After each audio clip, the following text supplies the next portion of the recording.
Okay, so let's get into your story. So, what I love about what we get to do at Real Producers is I feel like everybody probably knows of you. You've been in the real estate space here for years at this point. Yeah. You've served in some key roles. And so I know a lot of people know who you are, but even myself going through your story, I learned so much about you and where you were from and how you started. It was truly fascinating. So, let's start with you in the Detroit suburbs, Yes. correct? Grew up there. I did. 16 years old. Yes.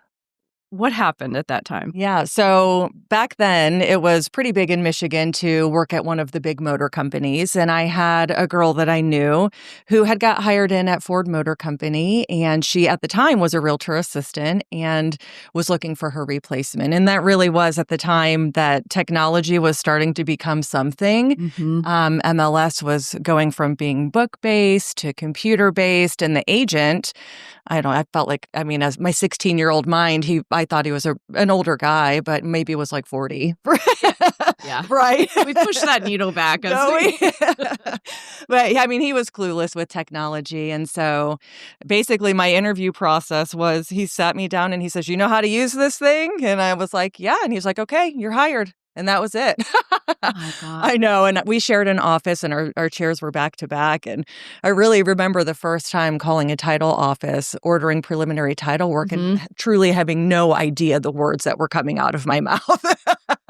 And the lady on the phone was just so nice. And she was like, "Okay, honey, we got you." And I was like, "Oh, thank God she knows what I'm saying." Oh, yeah. Right. No, and that really was it. I worked with him for a long time and, went from there and joined a team at Remax that worked with them, kind of being the team admin and that kind of thing, and then branched off from there. One of the guys bought a Century 21 franchise, and I went with him to open that and really kind of just took things off from there. And all the years I've been doing this and having, talking through stories with people, it's so rare that someone from the RIP begins in real estate and that's their lifelong career. Yeah. It's really kind of unique. So have you ever thought about if you never would have been asked to kind of do that, like where your life would have gone? I would have no idea.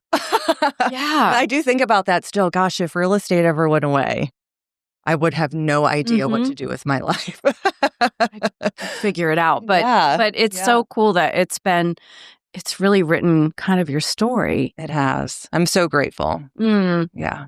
So, okay, so you're 16 going through, what brought you back to or brought you here to Columbus, and when was that? Gosh, yeah. So that would have been, I moved to Columbus in February of 2006. And at the time, I newly single, had a very young son, and was living up north and, kind of was thinking, gosh, I maybe want to live in Columbus. And so at the time called my son's father and said, "Hey, I'm thinking about moving." We were up north still. And he was like, "Yeah, I'll move."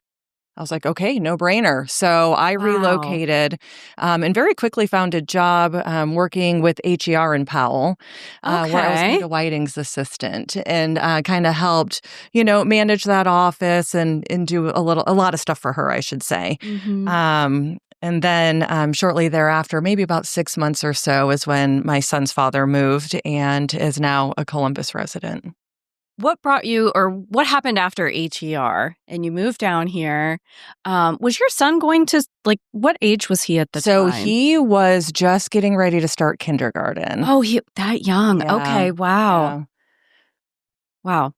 Wow. So you've had some key, leadership roles in your real estate career. I have. Where do you feel like you get that kind of, what's your drive behind being in leadership, or what is kind of, and that is very much, that's a tough, and another situation where I kind of just fell into it, to be honest with you. When I started, I went from HER to Keller Williams and was working at the front desk of the original Keller Williams Westerville office, which at the time was called the Realty Firm. And that's when the market was not so hot. And there was talk of an office merger between Westerville and Dublin. And so before long, we took a fully staffed office and moved it to a fully staffed office. And so we had double staff. and really kind of had to fight our way to find our place. And so very quickly, I became the director of agent services at the Dublin, which is Keller Williams Consultants. And that would have been in 2007. And so I started out, doing that with them, onboarding new agents, building their websites, teaching technology classes, and it really kind of just snowballed from there. Yeah. Wow. That would be, did you find that position fulfilling? I really enjoyed being that key person for the agents. I think that was definitely a strong retention tool for the office, just knowing that those agents had that one person that they could go to that was on staff all day, and they could just, because technology, as we know, it was evolving very quickly at that time. And so with the KW systems, we're very advanced in comparison to a lot of the other offices at the time. Obviously, a lot of them have now caught up, which is great because now we're all, level playing field and things. But really kind of taking that ball and, putting into them and really trying to make them as best as they could be. I found that very fulfilling. Yeah, for sure. So how many years were you in that role there? Goodness, a good 3 or 4, I want to say off the top of my head. And when I was kind of feeling like I was ready for something else, I wound up meeting our regional director. At the time, his name was Scott Toombs.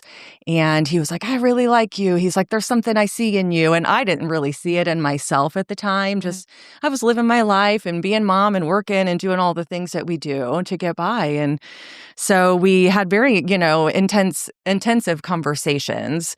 And it really kind of led into my next opportunity, which was becoming the regional operations manager for the Ohio Valley region with Keller Williams. Incredible. Yeah. Incredible. Sometimes the belief of someone else fills your belief enough where you're like, I don't know if I can do this, but they believe in me. I'm going to give it a shot. Yeah.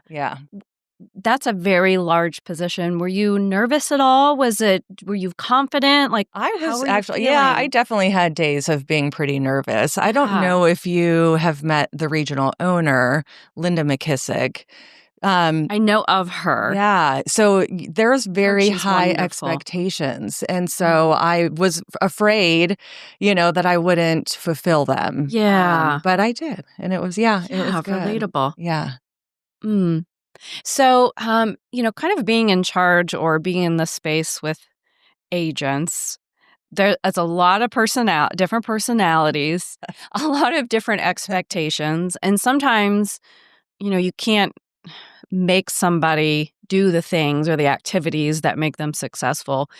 What were maybe some hurdles at the beginning where you were like, oh gosh, or were there some tough moments that you had to learn? Yeah, there were. In helping, run the region like I was doing, we had a lot of regional training events for the agents within the region, which is Ohio, Indiana, and Kentucky.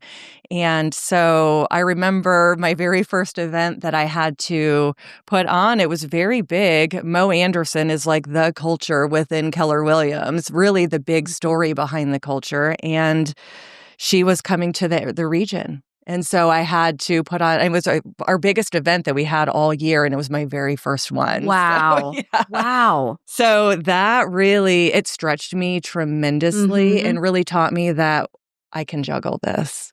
Wow. Yeah. And you were in that position for how many years? I want to say it was about 2 or 2.5 in that range. And then Scott Toombs, that regional director, he was then interviewing to become a BOLD coach. And BOLD is a big class that Keller Williams puts on. And so when he let me know that he was going to be leaving the region, I set my plans at that time to get my Ohio real estate license. And I had gone back to consultants because that was home to me. Sure. And so I wound up for a very short time joining Tim Reel's team and really helping him with, getting his website together and getting all of his tech stuff together. And when that was happening, word got out that I was no longer working for the region and another opportunity fell in my lap. And so at that time, I got with Mick Gordon at Keller Williams Greater Columbus, and he recruited me to be the assistant team leader at his office. Amazing. Yeah. And that's really where I know you from. Yes. From my title days and just you being a key, contact at that office. And just really being, again, another very large position. 8 years. I mean, 8 years. That was a long yeah. time. Yeah. And in terms of like a team lead, typical length of position in the area based on my years of being in the space, that's kind of a rare. It's very hard to keep a team lead for that Right. long. I think Yeah. just based on the position itself, and it's a tough position. It is. So It is. pretty incredible you were there that long. Mm-hmm. All right, so you've started your own team. Yes.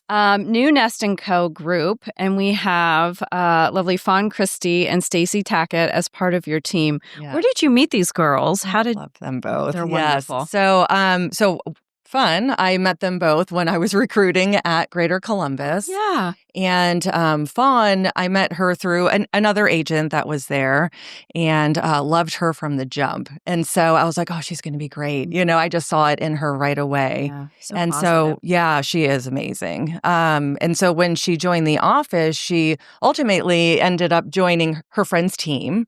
And that, really didn't go as planned for her. And so I put it out on social media that we were looking to grow our team with the right people, and she reached out.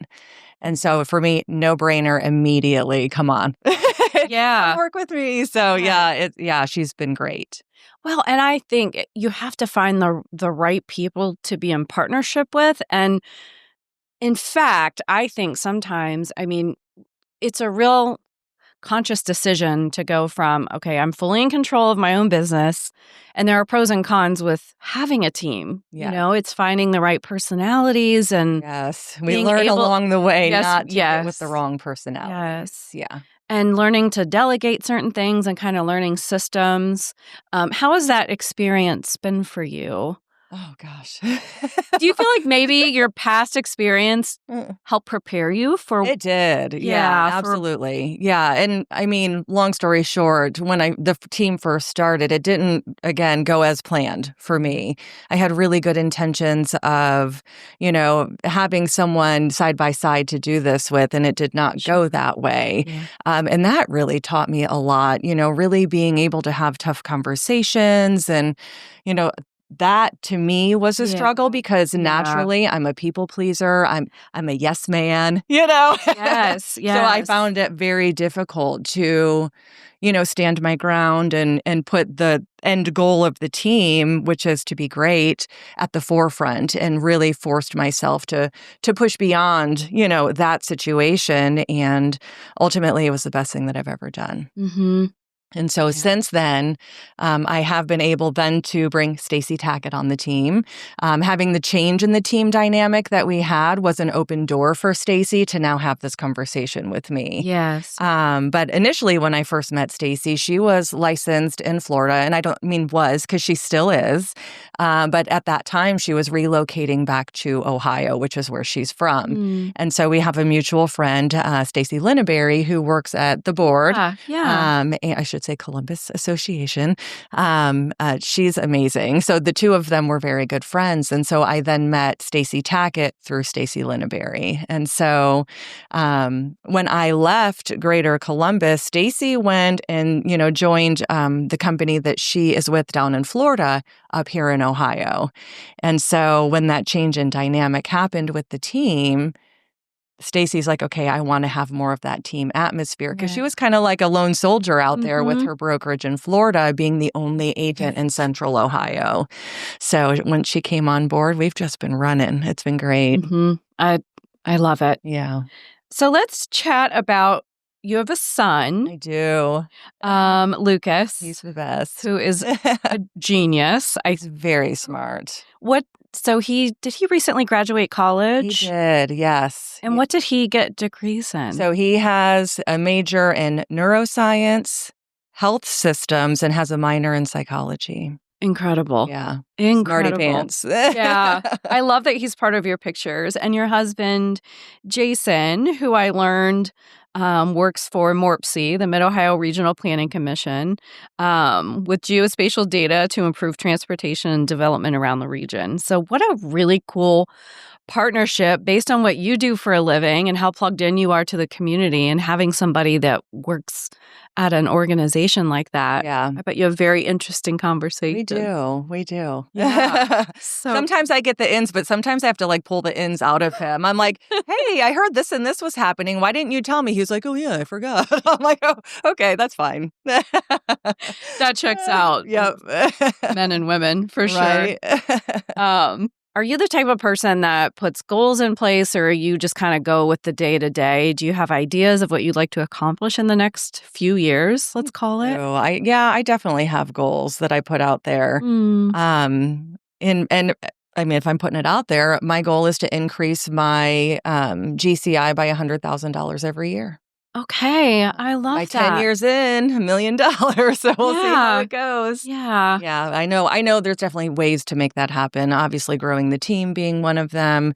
But now that we're really solid with the three of us and where we are, I do think it's, maybe a good time to, put it out there and see who else might be a good fit. Yeah. Energy is a awesome. big deal. And, making For sure that we're sure. surrounding ourselves with positive people is For sure. a must, for sure. Yeah, for sure. Oh, it's so exciting. It's really, as you look, back over your life and the different seasons that you've been through, like how every season has really prepared you for, do you feel just really established now and you feel ready to kind of just Yeah. stay focused on yourself and your business and the team? And Yes, I'm very proud. yeah, Absolutely. yeah, as you should be. Yeah. And every, hurdle, every big step, little step along this journey really did prepare me for where I'm going. Yeah. Yeah. So let's talk about something fun, and we'll kind of wrap this up. And so you love Clintonville. Oh, yes, I do. And we're actually heading there after this conversation. I understand you might be doing some rehab with your husband at your home. Oh, yeah. Well, at this point, we're nearing the end. Yeah? Yes. Yeah, this last weekend, my family came down from Michigan, and my aunt is like the queen gardener. So she literally designed my entire landscaping in my front yard. Backyard will be next. So we did all of that. Landscaping and flowers. And Oh, it's going to be really pretty. lovely. Yeah, I'm ready for it. So we just did new siding, new roof, built on a new deck, and had the whole house painted. It's a whole thing, but we're definitely getting settled. This is our first together house, so we really want to make it our own. Yeah, so exciting. Did you have to do anything major on the inside? Any type of major renovation? No. Yeah, luckily a lot of that was already Cosmetic. done That's before we good. bought it. I mean, we really didn't need to paint. It was pretty stark white. So I'm like, it's fine. It feels clean, but like I'm ready for some warmth and some us. Mm-hmm. Yeah. I literally gave my painter full range to just do whatever she wanted. So I've got like almost a black ceiling. It's kind of like midnight I love bluey. it. Yeah. And I wouldn't have picked Cozy. that on my own, but oh my gosh, I love it so much. Mm-hmm. Mm. Yeah. Well, Andrea, anything else? Like, is there anything we don't know about you in terms of like a hobby? Or I know all this stuff keeps you really busy. Yeah. Anything No, else I mean, we that love you to travel. We love music, Yes. We go to the lake a lot. We've got up in Michigan, in Howell, Michigan, we have a family cottage that we go to. So a lot of summertime, we try to get away for a couple of good long weekends and, Yes. just get up there and hang out at the lake with the family and, do all of that. But I mean, really, as fun as it sounds or doesn't sound, that's really about it. Hey, it's a pretty darn good story. And I did at the magazine release party this month. You did say something, and we can edit this out if you don't want people to know, but she was a former hippie. Oh, gosh. Right? I mean, in my core, in my soul, I still am. But maybe you can tell a little, but Yeah, I couldn't. So I was like, really? I was literally listening to the Grateful Dead on the way here. So that was a fun Dead tidbit. history. For Yeah. me. Oh, that's my favorite radio program. Yeah. Love. So fun. Andrea, it's been so awesome getting to know you better, and what a privilege to share your I story. appreciate the opportunity for sure. Mm-hmm. We'll see you next month on another Real Producers Cover Story podcast.